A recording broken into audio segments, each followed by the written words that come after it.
Congrats, you just created your new business. Here's what you need to do in the first 30 days. 1, you need to open a business bank account. You have to separate your personal finances from your business, so this is why you need a separate bank account for your business. Do not pay for business items from your personal account. It gets really messy. Just have a separate account, deposit cash into that account.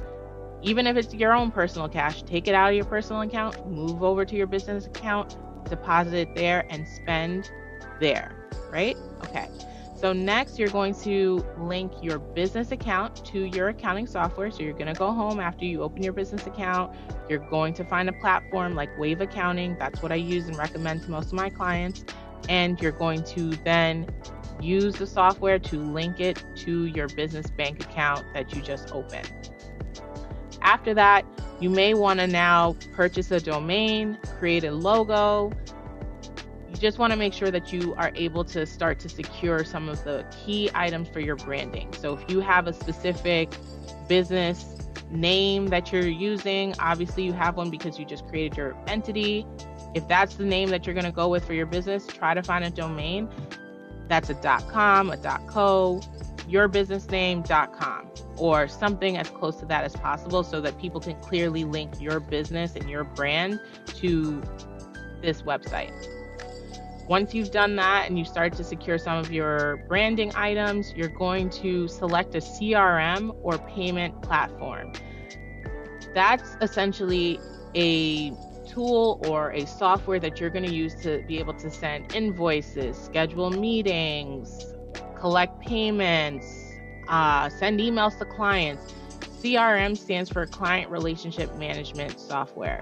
So this is essentially a one-stop shop for you to have all of your interactions and engagements with your clients and manage that relationship. I use HoneyBook. I will also share a link where you could potentially get 40% off for a limited period of time. But I've been using HoneyBook for years and I love it. Next, days 16 to 30, you want to make sure that you also have a place for people to find you online. You may have heard the term SEO, search engine optimization. That's linked to your website. So you're going to want to use someone or spend time to design a website for yourself.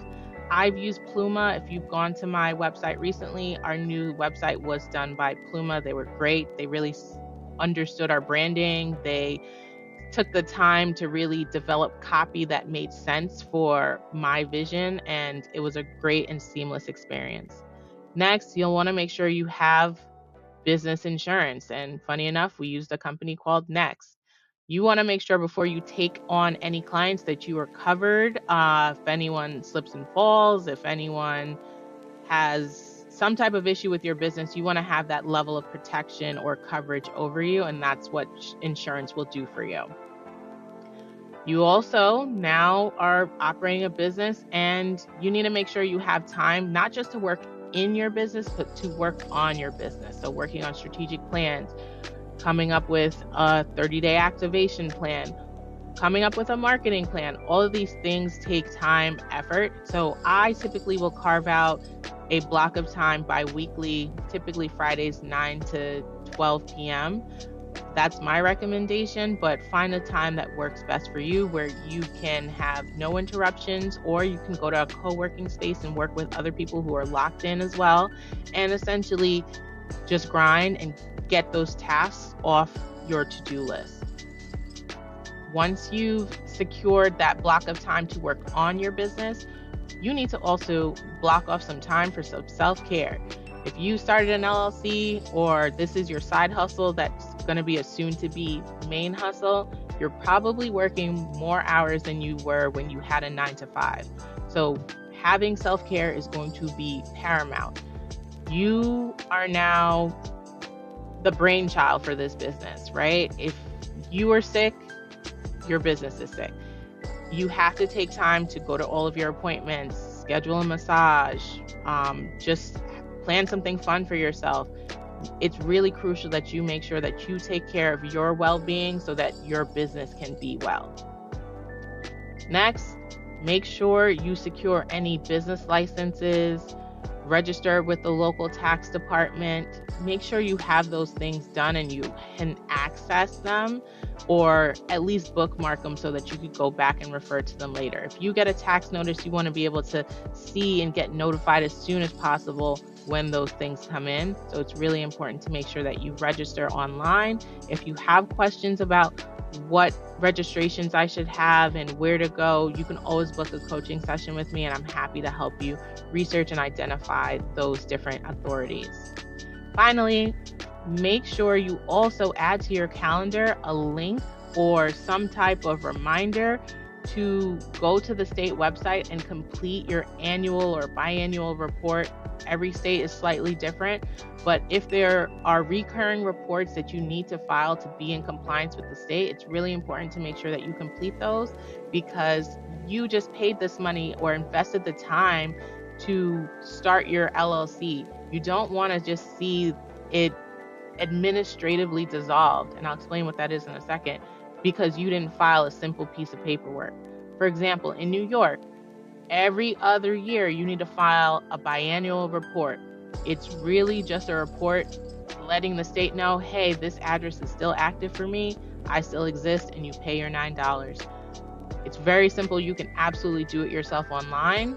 I've helped clients do it themselves in the past. I've also had clients who said, I don't have the time. Can you do it? And you know what? That's great. That's a luxury to just be able to say, I have other things that I need to take care of and I need to delegate this to someone else. Fine. But you need to make sure whether you're doing it or someone else is doing it for you, there's a plan to get it done, because the state can say after a period of time, you've never submitted this report. I don't know if you really exist anymore. I'm going to administratively dissolve your entity, meaning it's now been revoked or it no longer exists. You no longer are an LLC in the state. The state has the power to do that. And if they do, you may need to refile and pay these fees again, or have to pay for reinstatements and possibly even sometimes penalties. Some states say you didn't file in time, so we're going to add an extra fee on top of that. So it can get costly and it can add up and it can just be a headache. So it's just important to make sure there's a plan in place to stay in compliance with your state requirements. So with that being said, again, this is what you really need to get done or focus on in the next 30 days. Yes, there may be other things outside of this, but this is my advice for what you should focus on to make sure you're set up for success.